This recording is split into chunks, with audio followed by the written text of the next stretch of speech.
Hi guys, welcome back to TomTalks. My bedroom is a bit messy. Apologies for that, but work's being done. But today, finally, it is time for my Primavera 2026 review. It's been a few weeks since the festival ended now, but as I said, work's been done in the house, been busy, the World Cup's on. Enough excuses, let's get straight into it. This was my first time back at Primavera in 3 years. Whew, that's a long time. I went to the 2022 and 2023 festivals, didn't go to the two in between, but finally I was back at the Parkdale Forum for a large portion of the festival, to be fair. I went to the opening day again, I went the full 3 days, I went to the closing party for the first time. Didn't go any of the In This City events. They had all pretty much sold out by the time I was able to have a look at them, because I think the VIPs and the Revolut customers get first access to those. A little bit disappointed, but, you know, I got a decent amount of music in there and it gave me time to, go see Gaudi's Park and taste some lovely paella. But enough about that, let us get into it. So I'm going to start off with my thoughts on the festival as a whole, and then later on we'll kind of go through the acts and see what I think. Summarise, Primavera is still a great festival. I still love it for, the variety of acts on offer. I think the festival size is pretty easy to get around. You've got decent amount of water points. I think there could be a bit more. I think there could be a bit more bins as well. The fact that there's people going round and you're able to get a beer while you're in the crowd, I think that's great. They also have card machines as well, which is great. I think there is plenty of, if you can't do that, there's plenty of beer points and Aperol Spritz, if that's your vibe as well. There's plenty of those around the festival site. And I think that bit of it is all great. There's a decent amount of toilets. There maybe could be a bit more, but there's enough, I think. I think facilities wise, pretty good. I think there's a decent amount of food places, and there's food places quite well spread out. So I think in terms of facilities, decent. Could be more water points, but decent overall. Now, in terms of the drinks, the prices have gone up a wee bit. I think the last time I was there, it was €4 for a cup of beer. It's now 6, which is cheaper than UK festivals, I suppose. But, it's a €2 price range in 3 years. That's quite an uptick. And, Australia is decent. I do enjoy one. The spirits, though, whew, I mean, they were quite pricey last time, but I only had a couple here and there. I think you could get an Aperol Spritz for like €8-9, which isn't completely terrible. But I think I had like one spirit thing. I mainly stuck to Australia, or I got a Red Bull. I can't remember how much Red Bulls were. They were like €3 something, which isn't terrible. It's a festival at the end of the day. There is going to be a bit of uptick there. But I think I paid €14 for a vodka coconut Red Bull thing. And it was decent. It was nice. But €14, oh. I mean, technically probably slightly cheaper than most UK festivals, but that's still very expensive in my opinion. And it's why I mainly stuck to Australia. As I said, €6 is a bit of an uptick. And then in terms of the food, it varied from like just before €10 to €15, which is, I guess, sort of similar price. Obviously, technically, it's cheaper than the pound, but fairly similar to UK festival prices. And some of the food was good. I had a freshly made pizza. That was nice. There was this burger thing that was nice, but they didn't have chips. They gave you crisps, and they were nice crisps, but €3 for a bag of crisps is a bit of a Mickey tape. The hot dog I had was rubbish. Didn't like that. Was very poor.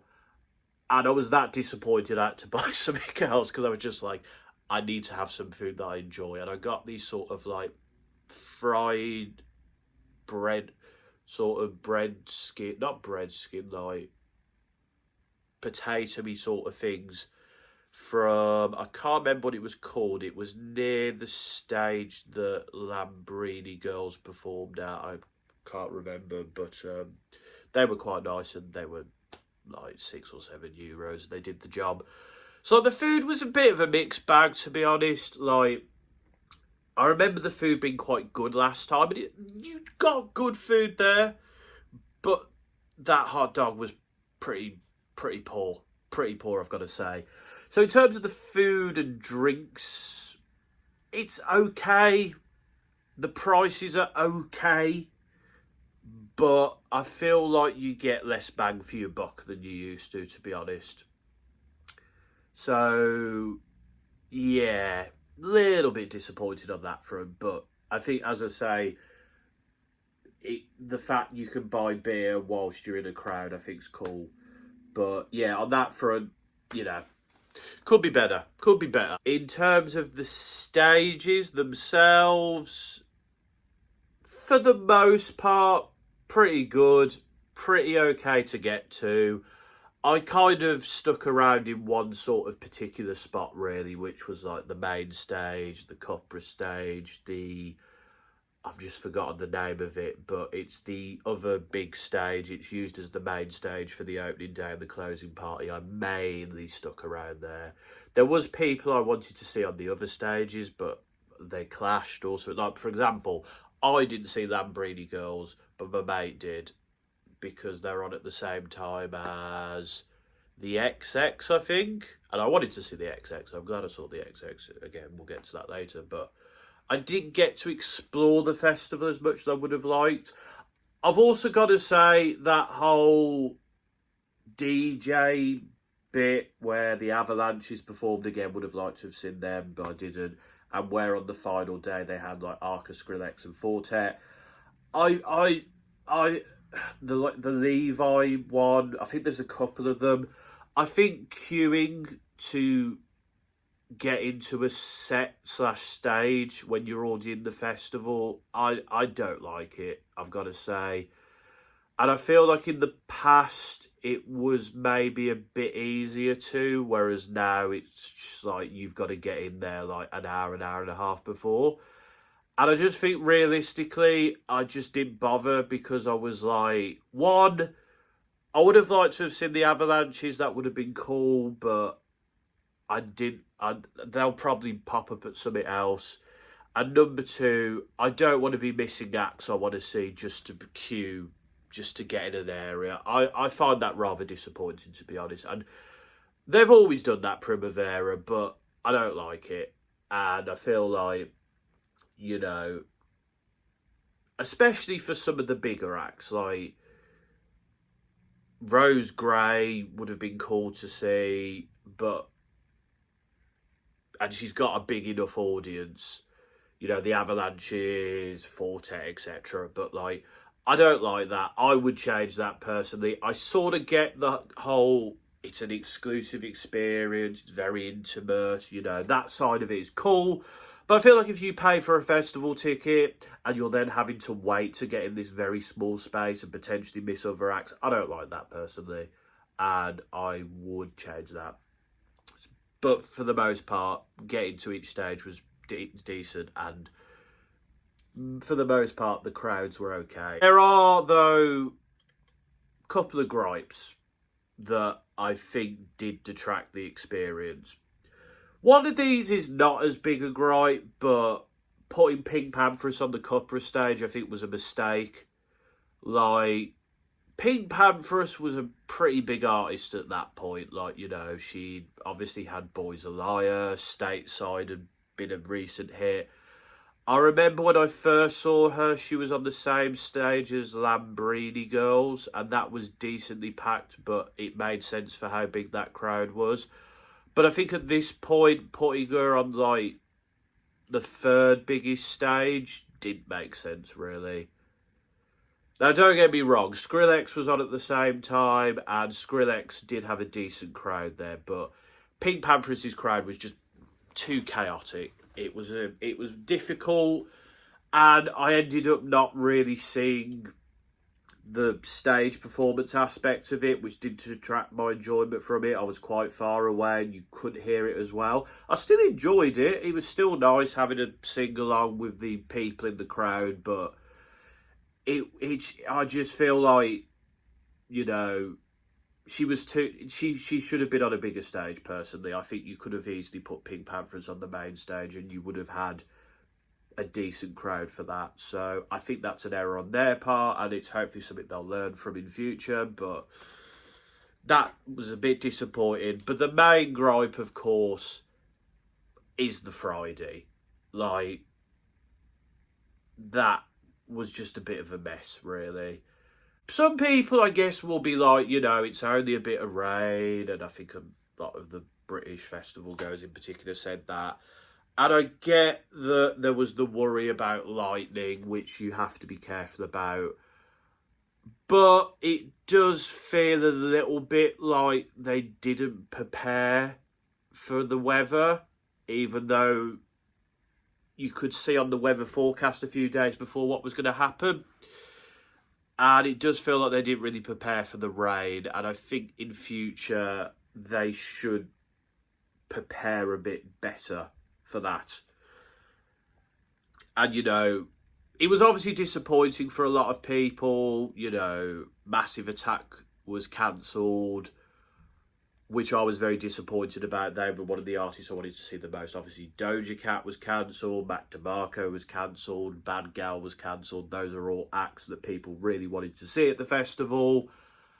And that was disappointing in itself, but I think kind of the final nail in the coffin was when they told people, yeah, Massive Attack is now going to be on at a later time, and there was the excitement, like, oh, they're going to be on.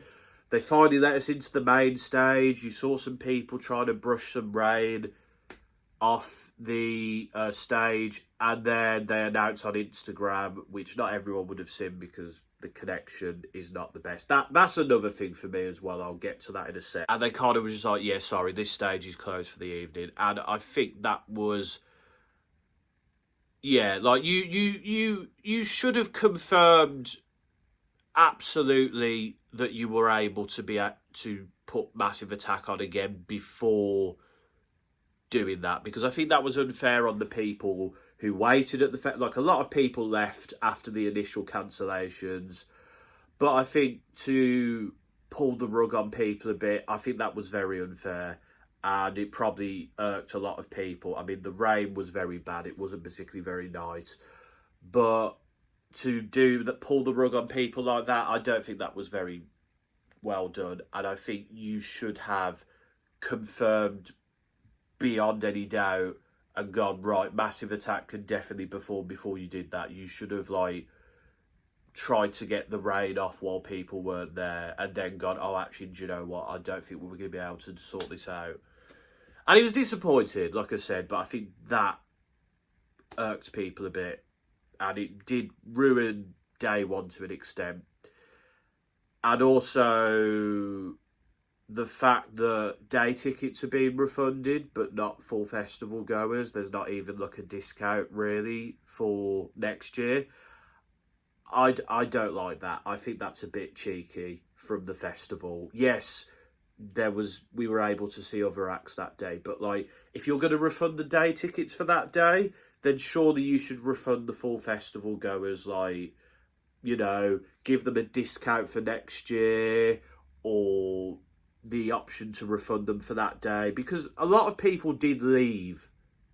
Like, I stayed because I wanted to see Overmono, but I think that's really cheeky from Primavera, I've got to say, and it did leave a bit of a sour taste in my mouth, to be honest. And then the final thing as well, which is something that's happened in the past, but the internet connection at the festival isn't great, which for the most part, you know, you kind of have to just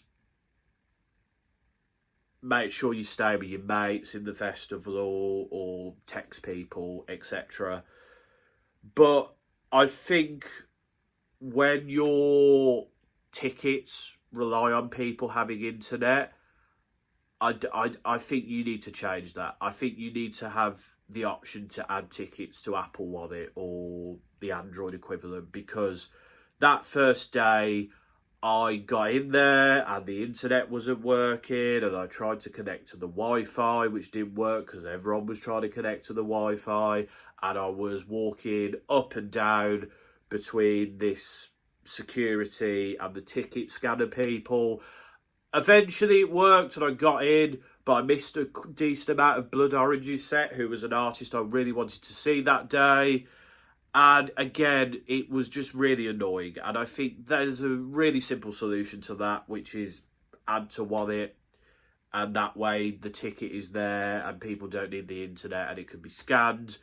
But it happened at the last time and it's happened again. It's been 3 years now. Like, come on, guys, just sort it out. Sort it out, please. But yeah, there was a few things in there, particularly on the Friday, that did detract from the festival experience, I've got to say.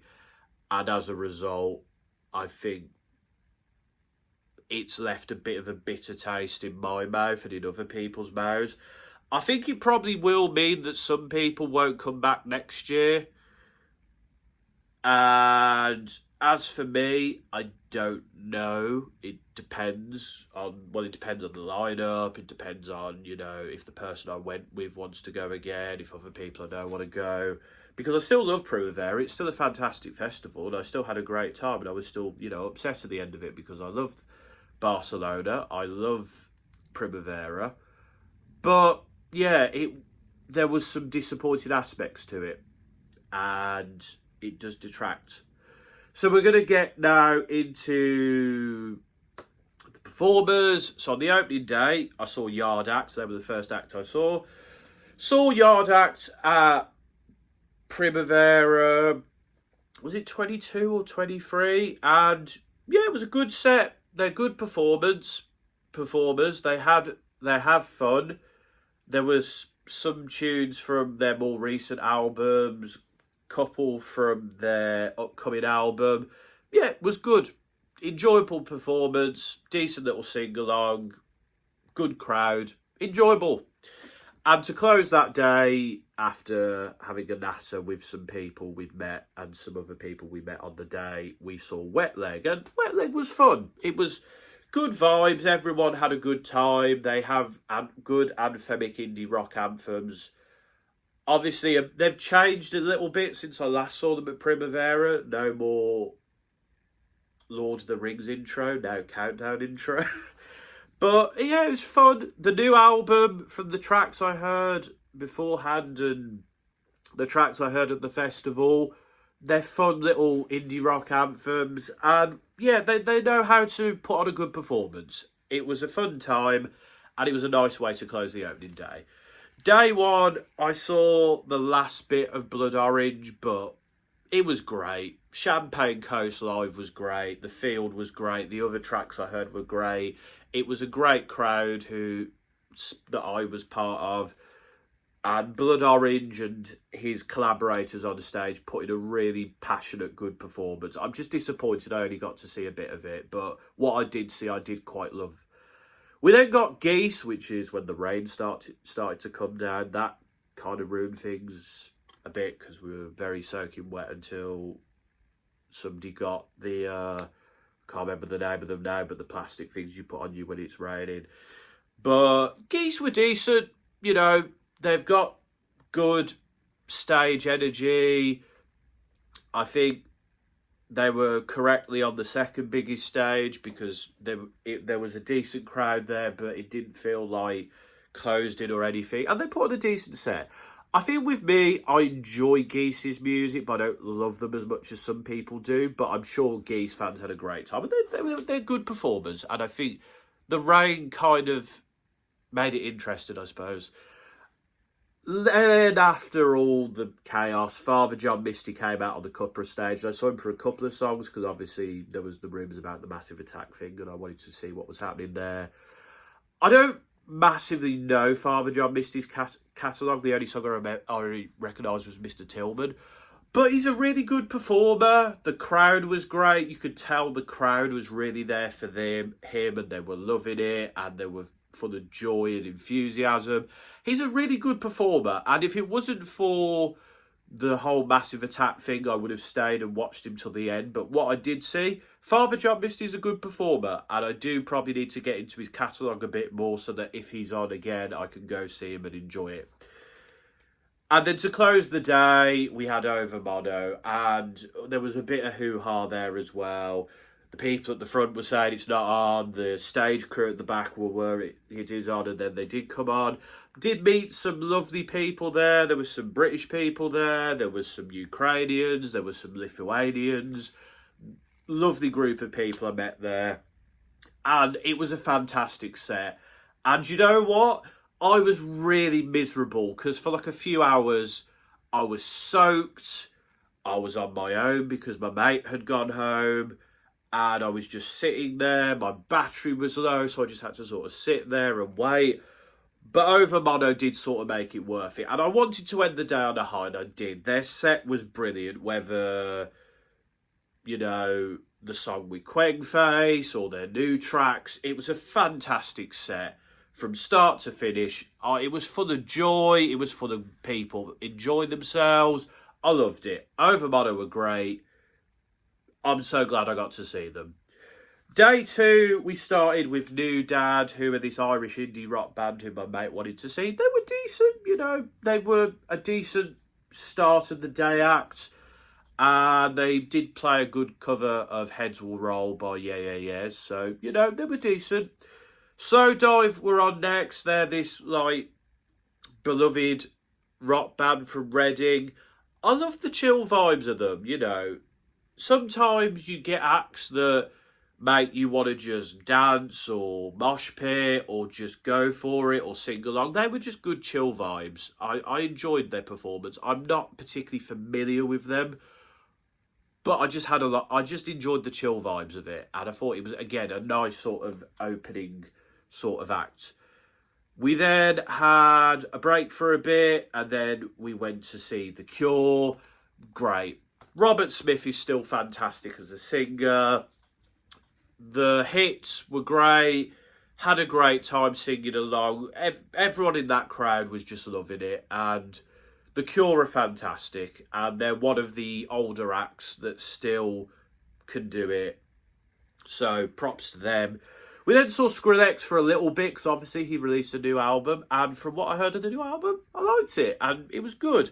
Not as good, I'd say, as the other times I've seen Skrillex. I mean, I have seen him a couple times before.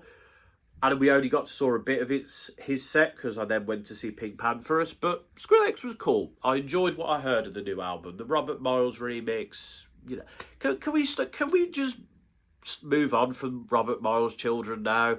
We've had enough remixes. Let's try something else, guys. There's plenty of other great dance songs that you can do bootlegs of. Like, come on. As I said about Pink Pantherus, had a good time, had a good sing-along, but I was very far away from the performance, didn't get to see it, and it did kind of disappoint me. But Pink Pantherus sounded great. She put on a good set of the old stuff, the new stuff, some, like, I think she sang on Around the World, for example. It was a fun time, and I'm just a bit disappointed I wasn't fully in there. And then to close, we got Swedish post-punk band Viagra Boys. Absolutely brilliant. Their lead singer is he's just a laugh. Like, he's just there to just go bananas. He was probably plastered as well, but they know how to put on a good set. And there was this moment where their track Sports came on, and like all the people around him, he just started shouting sports and doing press ups. I was just like, what the hell is going on here? But it's just, there was a good crowd there. It was good vibes, and they're great festival performers. And again, a great way to close that day out. And then we had day 3, which I think was my favourite day.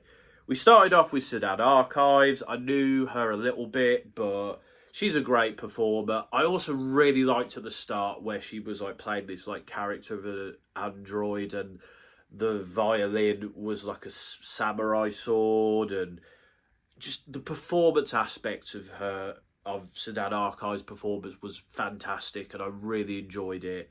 And she knew how to mix up the like violin stuff with the sort of like anthem type stuff. Sedan Archives is great.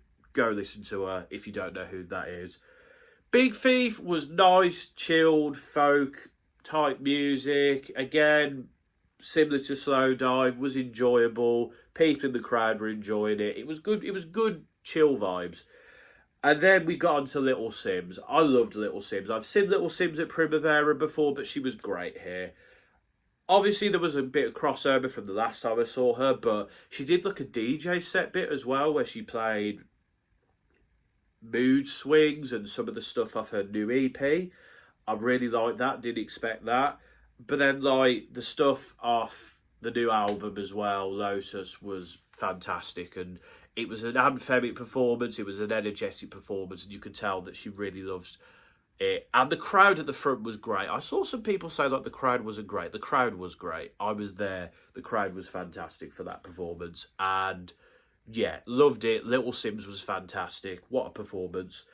We then got My Bloody Valentine, who, yeah, they were good, man. I'm not as into them maybe as some people are, but the visuals in particular were brilliant. Like, visually, Vaporwave, that is kind of a big thing of it. But the visuals were fantastic. And there was that bit at the end where they were just making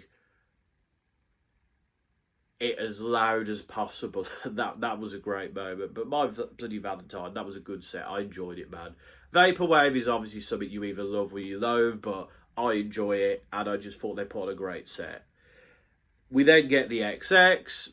Fantastic. Apparently, they've not performed it in 8 years together, but what a comeback for them. Took me back down memory lane with like Intro and Angels, Crystallize, like songs from FIFA, songs from like Radio 1, songs from uni, like Say Something Loving. We also got some Romy solo, we got some Jamie XX solo.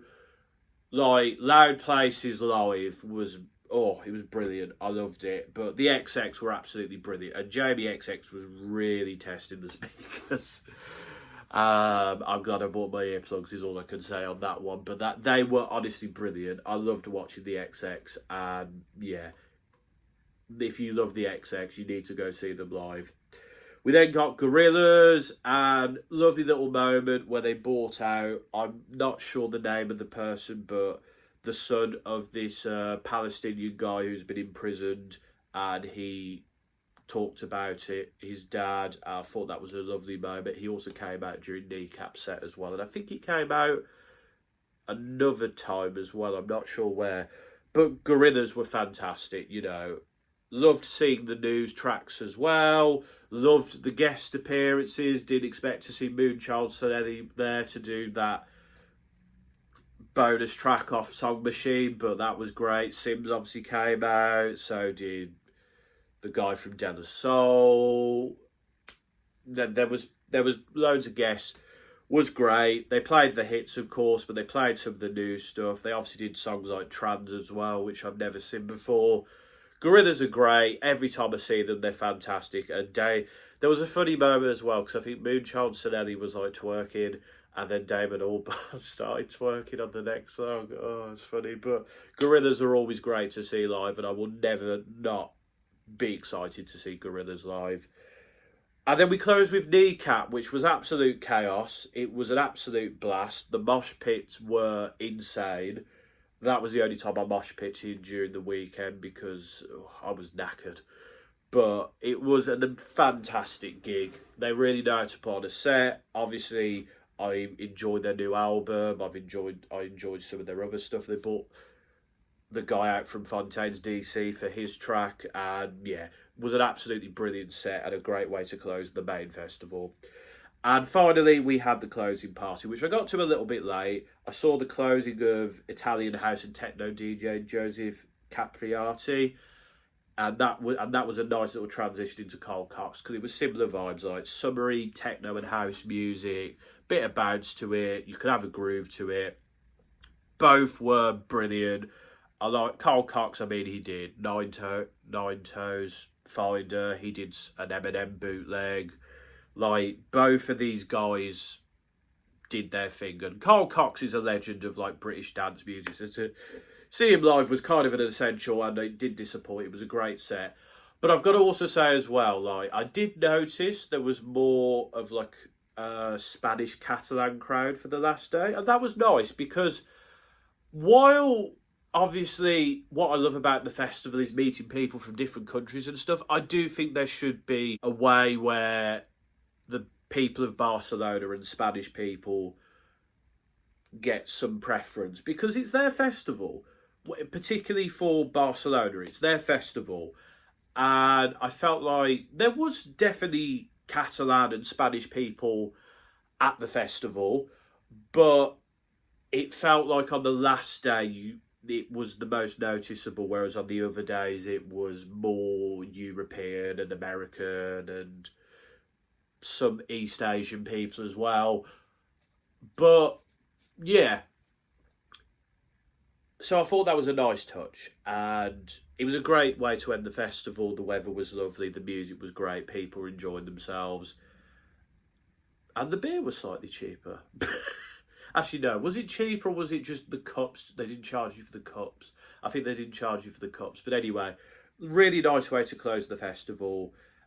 And I got to see some dance music for a bit because I missed people like Peggy Goo, for example, because she was on very late and I was knackered by that point. So I didn't really get to see her. But yeah, so the music for the most part, really good.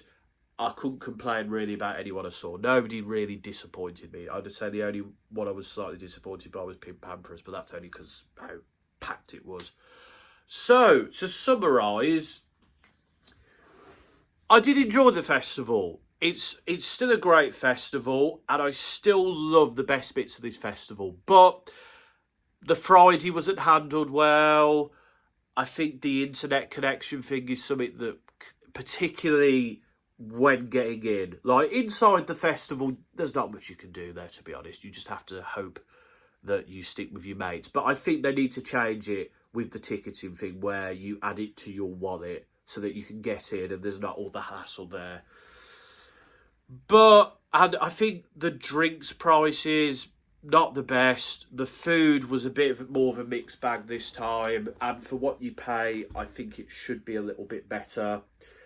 So for me, Primavera this year, I'm going to go for a 3.5 to a 4.